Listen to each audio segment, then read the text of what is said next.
Hey, what's going on everybody? It's ETA Prime back here again. Today we're going to be taking a look at the all-new ZOTAC Gaming GeForce RTX 5090 Amp Edition Infinity.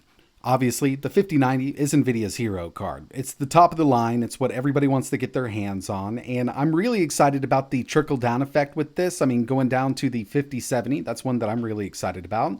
And even lower end than that, down to the 5060 if it ever gets announced and released. I'd love to see a low-profile 5060 in the future for small form factor builds, but ZOTAC was kind enough to send over their Amp Extreme Infinity RTX 5090 edition for review, so that's exactly what we're going to be taking a look at in this video. I've got at least one more planned. I'd love to pair this up with a handheld and an eGPU dock. Not a lot of people are going to be doing that, I completely understand, but it would still be pretty cool to see what we could get out of it.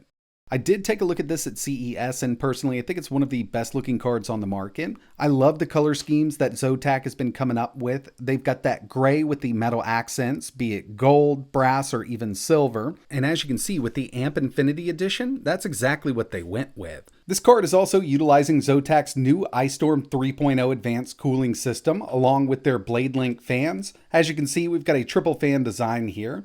34% larger vapor chamber on this thing. It supports their freeze fan stop, so we've got that active fan control 2.0 and a dual BIOS. We've also got this metal die-cast backplate, Tri-Zone Spectra 2.0 RGB lighting, along with their SpectraLink lighting sync port. This port comes in really handy if you want to sync this up with other RGB standards. Aura Sync or IQ, you can get this to link right up. And of course, we've got a button over here on this side. This is going to be our dual BIOS button, so we can swap between those BIOSes at any time. When it comes to the overall specs of the ZOTAC Gaming GeForce RTX 5090 Amp Extreme Infinity Edition, our engine clock is up to 2,467 MHz, and I put this into quotations because it will probably clock higher than that. At least in my case, it definitely did. We'll take a look at that by the end of the video. But with the 5090, we now have 21,760 CUDA cores, 32 gigabytes of VRAM, and this is GDDR7. It's running at a 512-bit bus. Like I mentioned, we've got iStorm 3.0 advanced cooling, Tri-Zone Spectra 2.0 RGB lighting, and a recommended power supply for this thing is 1,000 watts.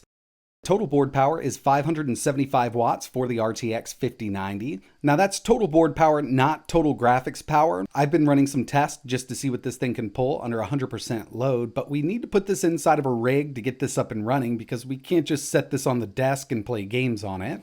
This is the rig that I've been using for the past couple months as kind of a test bench for memory, GPUs, storage. I did a full build video. If you're interested in checking it out, I'll leave a link in the description. But basically what we have here is an Intel Core i7-14700K. And for this test, I've added 32 gigabytes of Patriot Viper RAM running at 7,000 megahertz. I've also got a 2 terabyte PCIe 4.0 Viper M.2 SSD.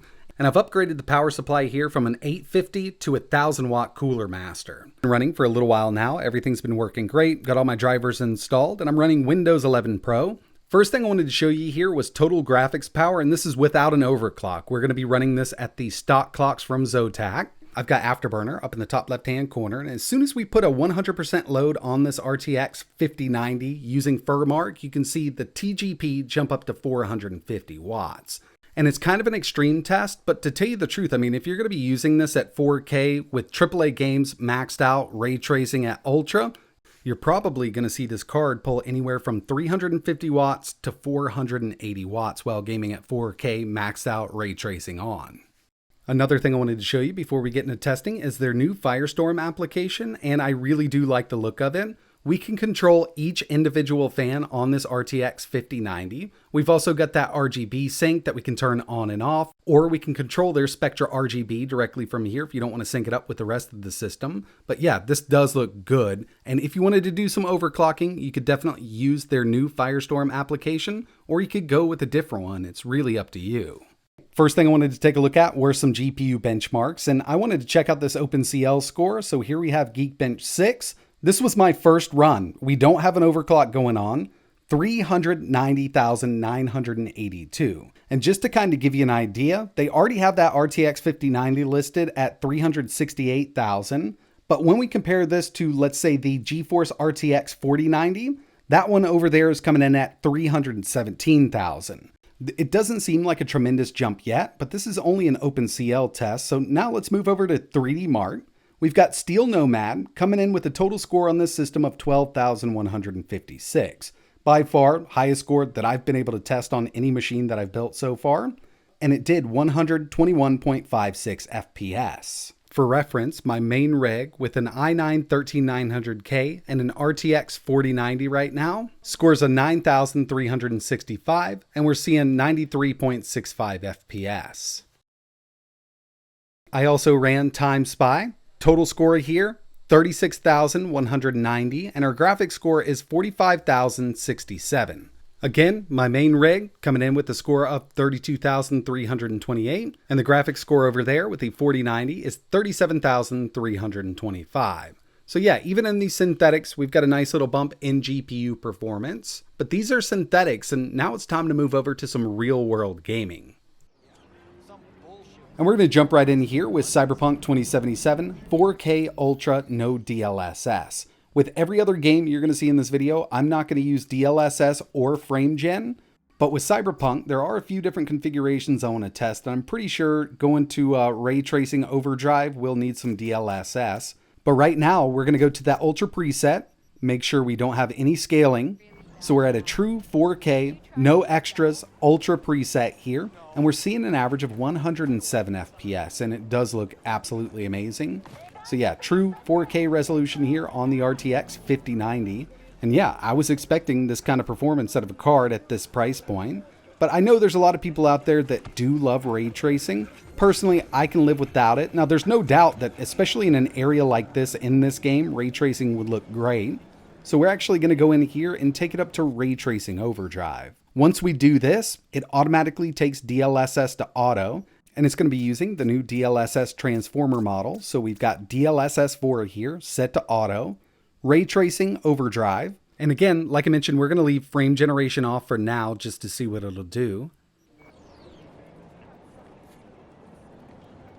And of course, yeah, our frame rate dropped down from that Ultra preset because once we turn on ray tracing, especially overdrive, it puts a hit on absolutely everything. But there's no doubt the lighting looks so good in this now. It's pretty crazy. It's like night and day. And I know that this might not transfer well over to a YouTube video, but it's a huge difference. It's pretty amazing how good it looks now. Afterburner, up in the top left-hand corner there, you can see we're over 60, and it looks like we're seeing an average of around 76 FPS out of this right now. Got a couple drops, but nothing under 60. But we can get a lot more out of this because, as you know, Nvidia's really been pushing their frame generation. And to tell you the truth, I'm a huge fan of frame generation on systems that really need it, like iGPUs, lower-end systems. But if I've got as much power as we do right now, and we can run a game like Cyberpunk with Ray Tracing Overdrive turned on, even if we're using a little bit of DLSS, I personally don't see a need for frame generation. But I still want to show it off just to see what kind of hike we can get, because after all, with Nvidia's new 5000 series cards, they've really been pushing that frame generation. So we're just going to turn frame gen on. We've still got Ray Tracing Overdrive. I need to restart the game in order to enable it. And now we're up from an average of 76 with no frame generation to an average of 132. So yeah, with frame gen, we got a nice boost, and to tell you the truth, it's running so well that if I didn't go into the settings and see that frame gen was on, I'd never even notice it. It just feels super smooth like this. Huh? Next up, we've got Spiderman 2. We're at 4K Ultra Ray Tracing off, no DLSS, no frame generation. Like I mentioned, with the rest of the games that we're going to be testing here, I'm not going to use DLSS or frame gen because I want a true 4K resolution here with the RTX 5090. And just judging by what I've tested so far, Cyberpunk, running a few synthetic benchmarks, I'm pretty sure that most new AAA games are going to run just fine with no resolution scale or frame gen. We're going to be well over 60. Even with Spider-Man 2, which still needs a lot of optimizations, we're maxed out here with no ray tracing, getting an average of 74 FPS. Here's Starfield, and I was a bit worried going into this game. There's no doubt that Bethesda has given us a lot of updates, a lot of performance optimizations, but it's still just a really hard game to run, especially in a city like Jemison here. But right now, I'm at 4K Ultra with no DLSS, we're getting an average of 96 FPS, and if you want to go indoors or planet-side exploration, you're going to see over 130 on average with this.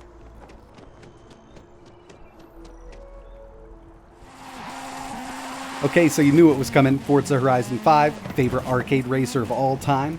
4K Extreme Plus. And what I mean by that is when you go into the settings for Forza Horizon 5, if you go to Extreme, which is the highest preset, you can still go down the list and turn a few things up, like ray tracing. So we've got everything completely maxed out right now, and we're getting an average of 175 FPS.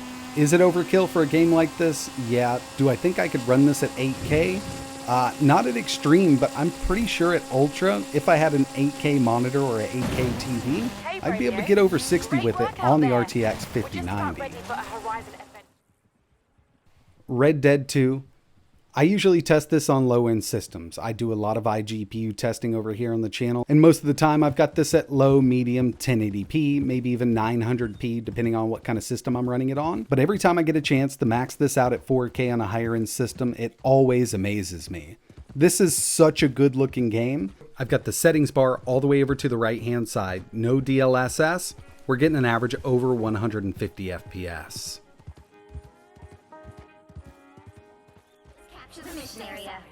Another one I wanted to test was Marvel Rivals, because a lot of people are playing it right now, and we've got it completely maxed out with no DLSS, getting 145 FPS on average. To tell you the truth, I thought it would be a lot more than that, but I guess, you know, the game is pretty new, it's still in early access, and I know there's a lot of optimizations that need to be done.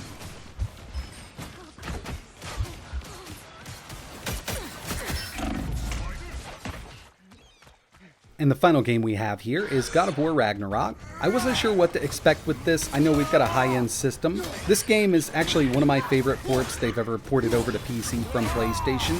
Even on lower-end systems with frame gen, it performs great on something like the Z1 Extreme.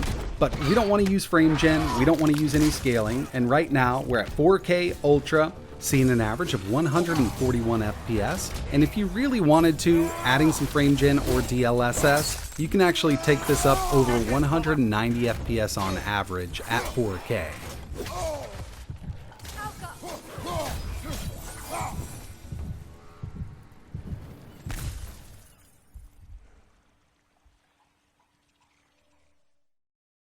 So yeah, the RTX 5090 is a great performer. There's no doubt about it. And when it comes to the ZOTAC Gaming GeForce RTX 5090 Amp Extreme Infinity Edition, I wanted to talk about the temps here because I think they did a great job with their new Ice Storm 3.0 advanced cooling system. Using the stock fan curve, this thing idles around 37 degrees Celsius, average 4K gaming, 67 degrees Celsius, and the highest peak temp that I recorded with hardware info through all of my tests was 73 degrees Celsius. So yeah, the triple fan design with their larger vapor chamber is keeping this thing nice and cool because after all, while we were doing all of our testing, 4K gaming, this thing was pulling an average of 445 watts. So yeah, I love the design and color scheme that ZOTAC has come up with here. We've got a really massive cooling system on this that does a great job even at those higher TGPs. And of course, it's an RTX 5090 with 32 gigs of VRAM, so you're going to get some absolutely amazing performance.